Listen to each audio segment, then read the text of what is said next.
In May of 1972, my life changed. I'd been the child of highly educated, very successful parents. We lived in a very wealthy town just outside of Boston, Massachusetts. And I'd grown up never having to struggle for anything. My parents sent me to college with no scholarship money needed. They sent me money each month and I never had to work for it. I had grown up to be a rather naive and frankly ignorant young woman. I didn't know anything about struggle or want or striving for goals or overcoming adversity. But things changed because I made a choice. And they say our destiny is written in the choices we make. I made mine. Against my parents' wishes, and when I say parents, I want you to think mothers' wishes. After my sophomore year, I dropped out of college and I got married. And first we moved to New Haven, Connecticut, in Yale, where my husband was getting his master's degree. And that's where I learned about hard work and struggle. And after that, we moved to Virginia. And that's where I learned about sorrow and fear. You see, my young husband, now a father to our young daughter, decided he wanted other things in life.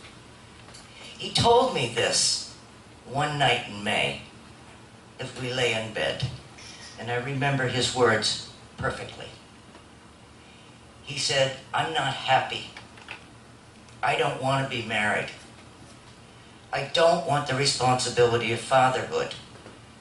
And if you don't get out, I'm afraid I'm going to kill you." My guts screamed. I felt like I was losing it. Fear just enveloped me, and I shivered. It felt like a dream, and I lay there praying to wake up. The next day, I was out in the kitchen, and I opened a drawer, and I pulled out a kitchen knife, and I held it to my stomach. And as I did so, I said to myself, who's going to take care of Heather? Who's going to take care of my baby girl? I put the knife away.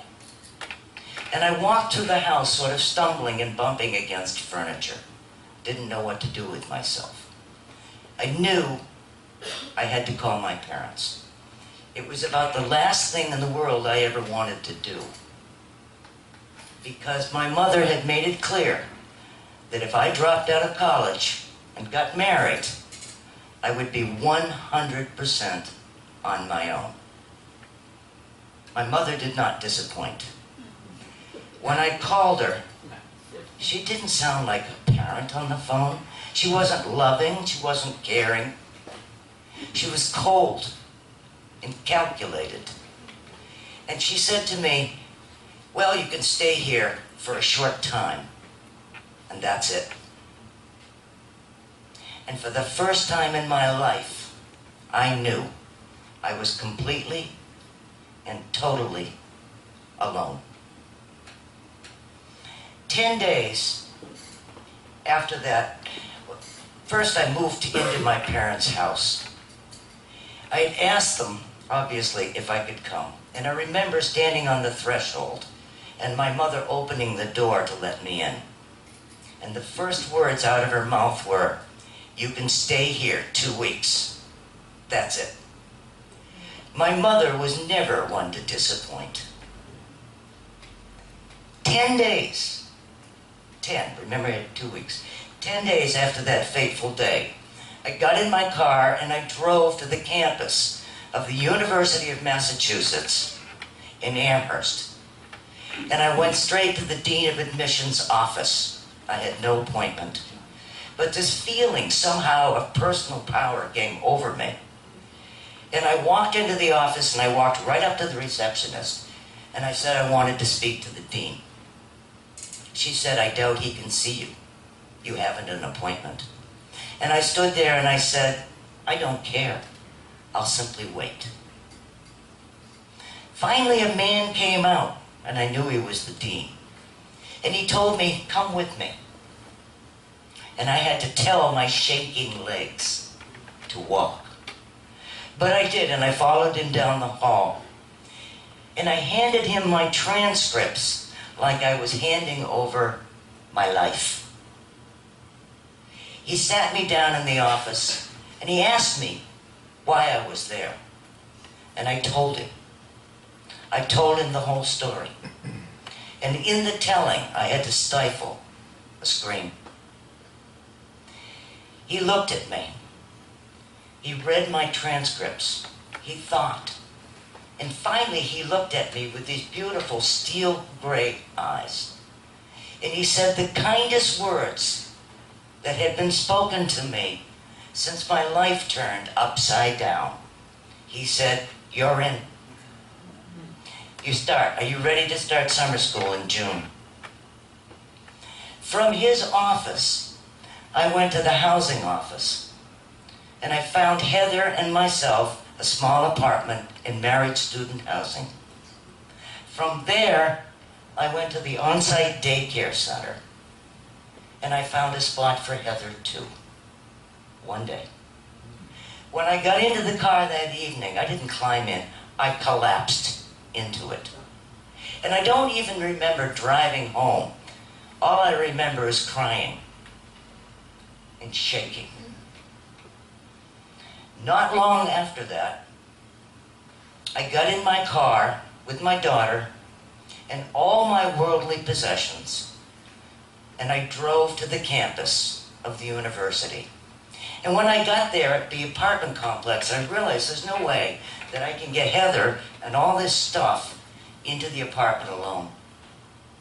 And that's when I realized that necessity is the mother of courage. And I went to people's door, people, strangers, and I banged on their door. And I told them my plight. And they came out, one by one, two by twos. And they helped us. And they helped us move in. And they took care of Heather. And they fed us dinner. And they welcomed us into this, our new life. And it hit me that in my case, strangers were kinder than blood. Now, I had to register for classes. And the day of registration, I had my first real panic attack.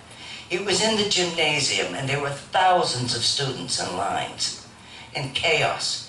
And when I walked in, my throat closed. I couldn't get a breath. So I ran out to my car, and I cried until I could cry no more. But then I reached into my new little toolbox and pulled out my new little tool, which was this mental whip.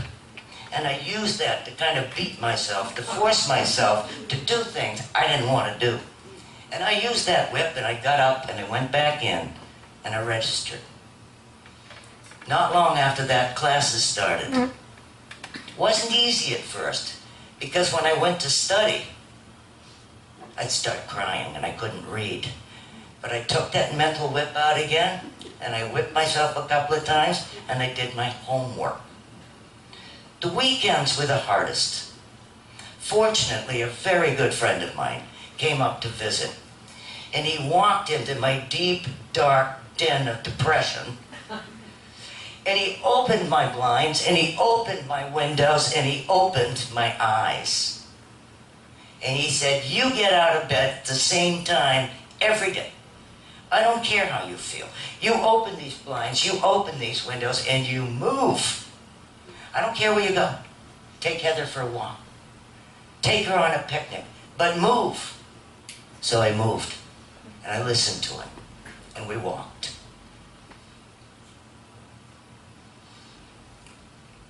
That was about, well, after a while, my tears started to dry up. I was doing really well in school. I'd made friends. And I was starting to realize that I was over the hump. And I remember the day that I really knew I'd made it. I was walking across campus. It was late August, and it was right about the end of classes. And I'm walking across, and I'm laughing hysterically to myself. And I must have looked very strange as I'm howling with laughter, with nothing in sight. But I knew I had finally made it. Now that was almost 50 years ago. And I remember like it was yesterday, because it's the time that I found out who I really am. I used it. It was a horrible experience. It was horrible to go through. But in many ways, I'm glad I did. Because I used that experience in my life as a yardstick by which I've measured all of the stressors in my life. Because I figured if I can get through that without drinking, without taking drugs, without completely cracking up or all of the above, I could get through just about anything. Because I learned one thing, one very important thing, and that is I am strong and I am capable.